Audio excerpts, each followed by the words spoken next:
How you doing, guys? No, I haven't been out here too much over the last few weeks. Been kind of sporadic, so I thought I'd throw a video out. I was in work today, and what I saw kind of caught my eye, because I have heard jokes about this. This badass biker rolls in, wearing a leather vest, no helmet, looking really mean, wearing a mask. In this day and age, you figured people would realize that the masks do no good. But we've all seen it. People driving alone in their vehicles wearing the masks. I guess they're trying to make a fashion statement.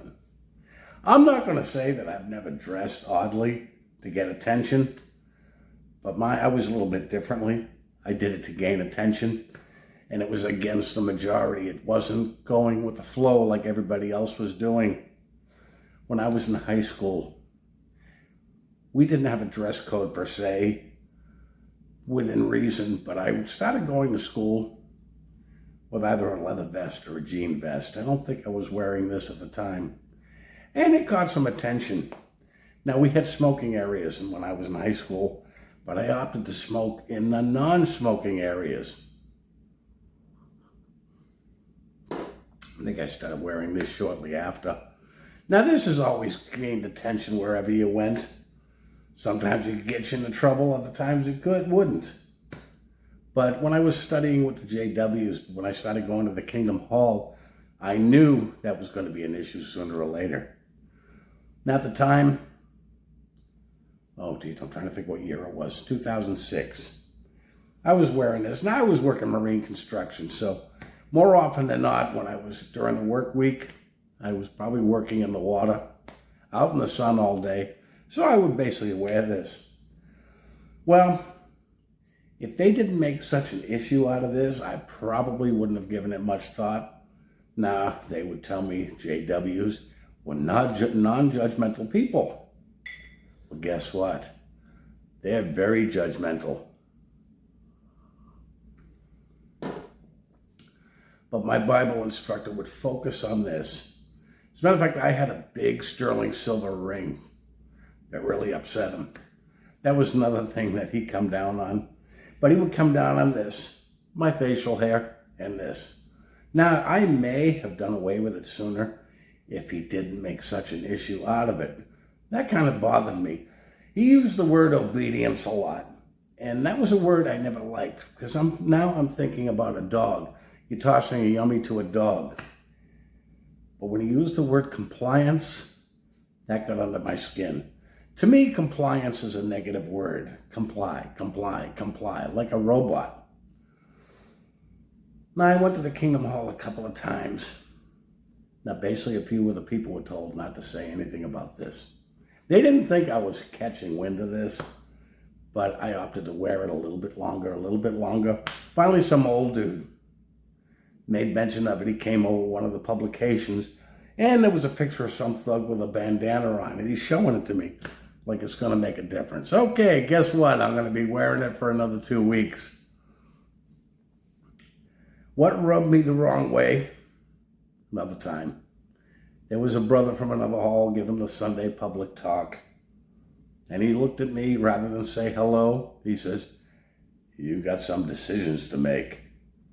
And I says, "Yes, I do." That's probably when I should have just packed up and left. I finally discarded it for a while. But come to find out, everything at the Kingdom Hall was all about obedience. It was all about compliance. You know, when I first left, I had a lot of regrets. Guys, I gotta fill up my coffee. I'll be right back. I should just bring the pot right over. That way I could just pour it from here. But anyways, now where was I at? About the compliance. For a while after I had left the hall, I had a lot of regrets. I had regretted spending that many years as one of Jehovah's Witnesses. The only thing that kept me calm about it was that many of you had been in the organization a whole lot longer than I was. Some of you were lifers, born-ins, in many decades. I was only in 10 years. I used to regret it. After what I've seen over the last few years, I don't regret it so much. Because the same tactics that were employed at the Kingdom Hall amongst Jehovah's Witnesses from Watchtower are now being employed on the general population. Many of you are seeing it. Some of you may not. They're using the same scare tactics. They're using the compliance. Let's face it, we all know now, those masks were all about compliance. And this so-called social distancing. Do you remember going to the grocery store? When they made aisles one way, they have arrows where you could walk. Do not enter, do not enter.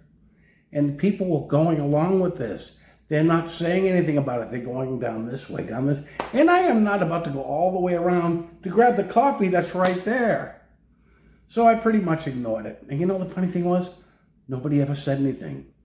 And the one thing I absolutely refused to wear was those masks.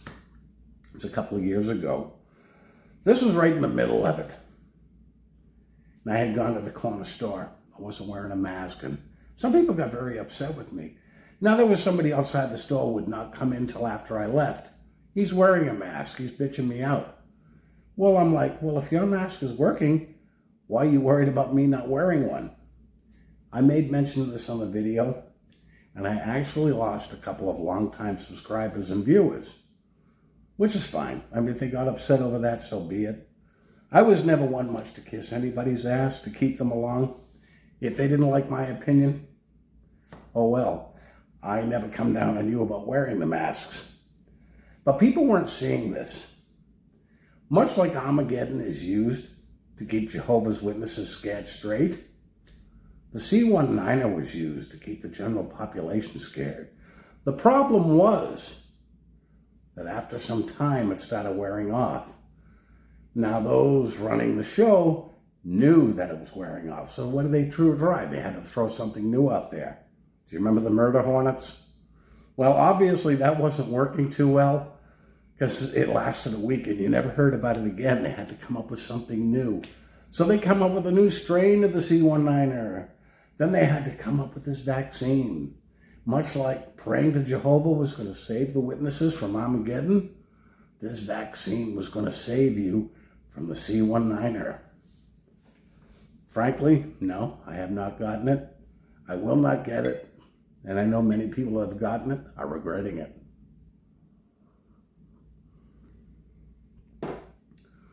But the scare tactics weren't done there.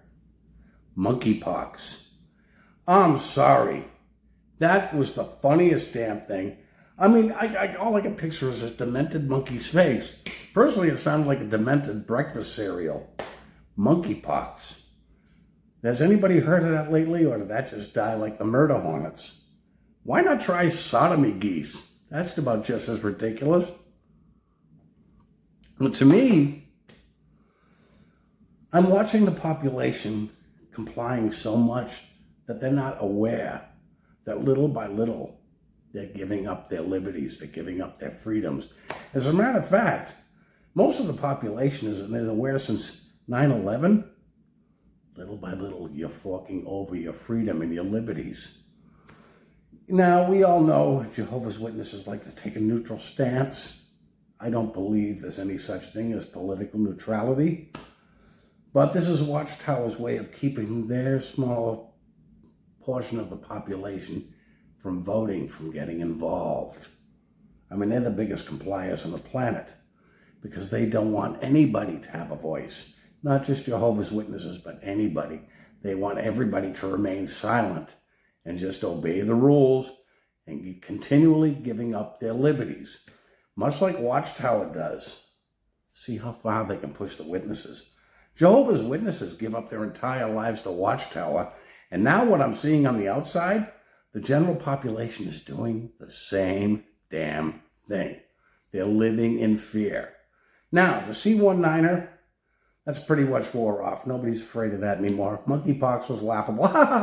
So now what are they playing? They're playing something that's always worked. The nuclear card. Now everybody's watching Russia and the Ukraine war. Everybody's afraid there's going to be a nuclear war. They're also watching North Korea and China. First of all, North Korea is no threat to the United States. China, yes. Russia, maybe. But nonetheless, it's got everybody nervous. But this is something that's always gone on. There's always been that threat of a nuclear holocaust. It's gone on for decades. They know what they're doing. They know how they're playing their cards. My thing is, what's going to happen is going to happen. Because once you're afraid, you've fallen into their trap. Much like Jehovah's Witnesses, we all know they live in fear of Armageddon. They live in fear of the elders. They live in fear of getting caught, whatever it is they're doing. And you can't live a life like that in fear. And I'm watching so many people in the general population totally terrified of a nuclear holocaust. Totally terrified of the C-19er. We do have one JW woman. She doesn't come in the store anymore after that phone witnessing she did to me a few weeks ago. But she would come in the store. Now, Jehovah's Witnesses were all wearing masks. I don't know if that's still a thing anymore. But when she comes into the store, she'll go like this. Now, she tries to talk to me. Now, she's a nasty, rude woman to begin with. But I'm sorry. I cannot. She speaks with an accent anyways. She's hard to understand.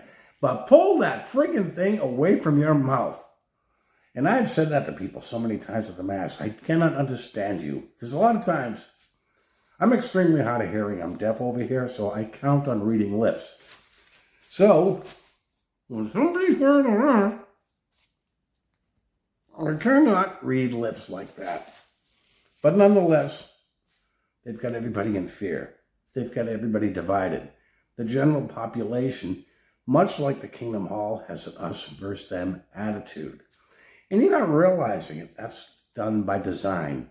They want everybody at odds with each other. That way they can do what they want behind the scenes. Keep everybody fighting. Something I really would love to go into in the future, but not today. But keep that in mind, guys. I know many of ex-Jehovah's Witnesses are aware of what's going on. There are a few that still are not.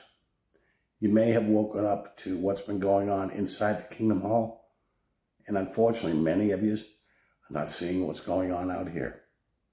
Anyways, guys, I'm going to drink some more coffee and unwind. I decided to leave work early today.